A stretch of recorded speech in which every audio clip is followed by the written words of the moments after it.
रविवार को भाजपा के प्रबुद्ध सम्मेलन में हिस्सा लेने शहर पहुंचे डिप्टी सीएम केशव प्रसाद मौर्य ने बीएसपी महासचिव सतीश चंद्र मिश्रा पर पलटवार किया है। केशव प्रसाद मौर्य ने कहा कि असली प्रबुद्ध सम्मेलन भाजपा कर रही है, बीएसपी जाति सम्मेलन कर रही है। बीजेपी का इतिहास देखेंगे तो 2014 से प्रबुद्ध सम्मेलन कराने का काम हमने ही किया है। यह कोई जातीय सम्मेलन नहीं है, यहाँ समाज का हर वर्ग जुड़ा हुआ है। आपको बता दें, 2 दिन पहले बीएसपी के प्रबुद्ध सम्मेलन में आए बीएसपी महासचिव ने कहा था कि बीएसपी को देखकर भाजपा सम्मेलन करने जा रही है। इससे पहले पनकी के मां दुर्गा पार्क में पहुंचे डिप्टी सीएम केशव प्रसाद मौर्य ने लोक निर्माण विभाग, राष्ट्रीय निर्माण विभाग व सेतु निगम की विभिन्न परियोजनाओं का लोकार्पण व शिलान्यास किया। इस दौरान 67.94 करोड़ से बनी 30 सड़कों और 2 पुल का लोकार्पण किया और 120 करोड़ रुपए से प्रस्तावित 78 सड़कों का शिलान्यास कर लाखों लोगों को परियोजना जनता को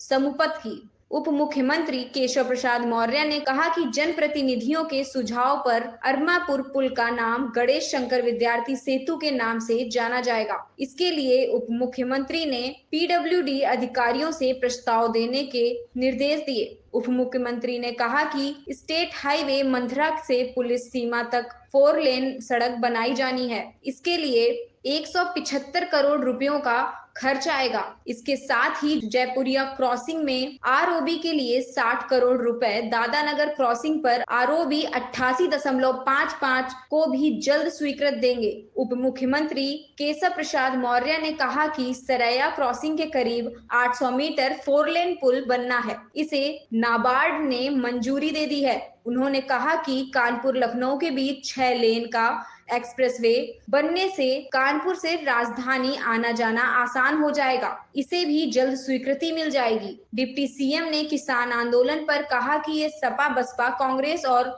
लोक दल का आपसी प्रदर्शन है। हम किसानों की हर बात सुन रहे हैं, उनकी हर समस्या का समाधान केंद्र सरकार कर रही है, लेकिन विपक्षी पार्टियां अपने हितों के लिए किसानों का प्रयोग कर रही हैं। उन्होंने कहा कि हमारा लक्ष्य बहुमुखी विकास है, रोजगार लगाना है, युवाओं को नौकरी देना है। विपक्षी पार्टियां किसानों के नाम पर नाटक कर रही हैं। डिप्टी सीएम ने भ्रष्टाचार पर बोला कि कांग्रेस के राज में 1 रुपए निकलता था तो 15 पैसे लोगों के पास पहुंचते थे और 85 पैसे दलाल खा जाते थे। उन्होंने कहा कि हमने इस भ्रष्टाचार को रोका है।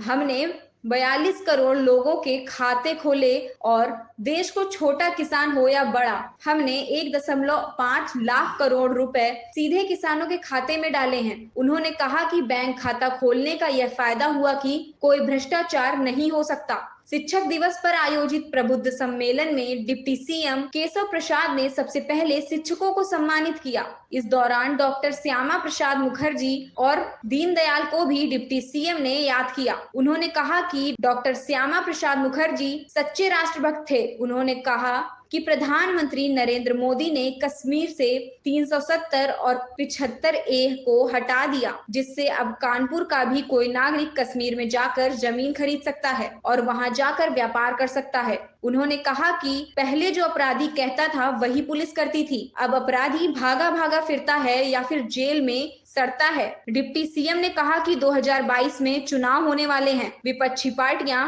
मुंगेरी लाल के हसीन सपने देख रही हैं। विपक्षी दल झूठ बोलने की ऑटोमेटिक मशीन है। उन्होंने कहा कि 2022 में हम 2017 की विजय को दोहराने जा रहे हैं और 300 से ज्यादा सीटें जीतने जा रहे हैं। उन्होंने विपक्षी पार्टियों को कहा कि 2022 मेरे आइए जनता की अदालत में आप जाति की नाव में सवार हैं और हम विकास विनाव पर सवार हैं। प्रबुद्ध सम्मेलन में सांसद सत्यदेव पचौरी, किदवई नगर विधायक महेश त्रिवेदी, दक्षिण जिला अध्यक्ष वीना आर्या पटेल, महापौर प्रमिला पांडे, बालचंद्र मिश्र समेत सैकड़ों पदाधिकारी व कार्यकर्ता मौजूद रहे।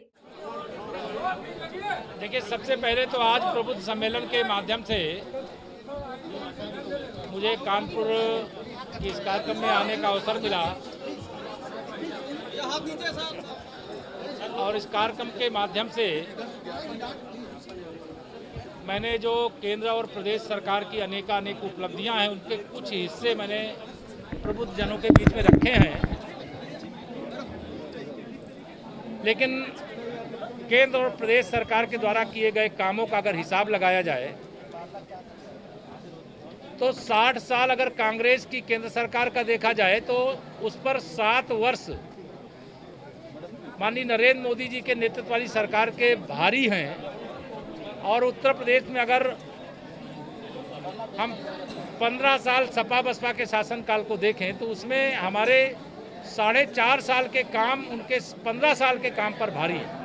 हमारा लक्ष्य विकास है, भ्रष्टाचार पर रोक है, गरीबों का उत्थान है, किसानों के जीवन स्तर में सुधार करना है, नौजवानों को भ्रष्टाचार मुक्त नौकरियां प्रदान करना है, बड़े पैमाने पर निवेश ला करके लोगों को रोजगार उपलब्ध कराना है। इस लक्ष्य के अंतर्गत हम लोग काम कर रहे हैं। केशव जी, ये बसपा का कहना है कि उनके जो सम्मेलन की नकल कर रही भारतीय जनता पार्टी, क्या कहना है आपका?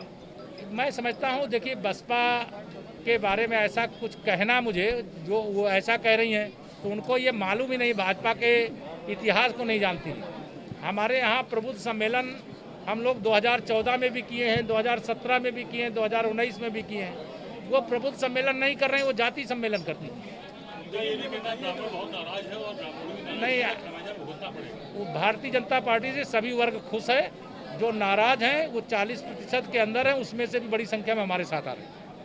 वरुण गांधी वाले का आपने जवाब दे दिया, उन्होंने ट्वीट किया हुआ है कि किसानों की हर बात सरकार सुन रही है और किसानों की हर समस्या का समाधान करना हमारी सरकार की प्राथमिकता है। किसान आंदोलन को किस रूप में लेते हैं? किसान आंदोलन को वो सपा बसपा कांग्रेस और लोक दल का ज्वाइंट प्रदर्शन है, तो किसान आंदोलन है ही नहीं। सर, ये कानपुर मैं पूछना चाहता हूँ, कानपुर का आपने कानपुर में जो पुल है उसका नवीनीकरण होगा और फिर बहुत जल्दी खड़े गया। वहाँ बढ़िया पुल एक नया बनाने जा रहे हैं, नया पुल बनाने जा रहे हैं, आपको फर्राटेदार एकदम।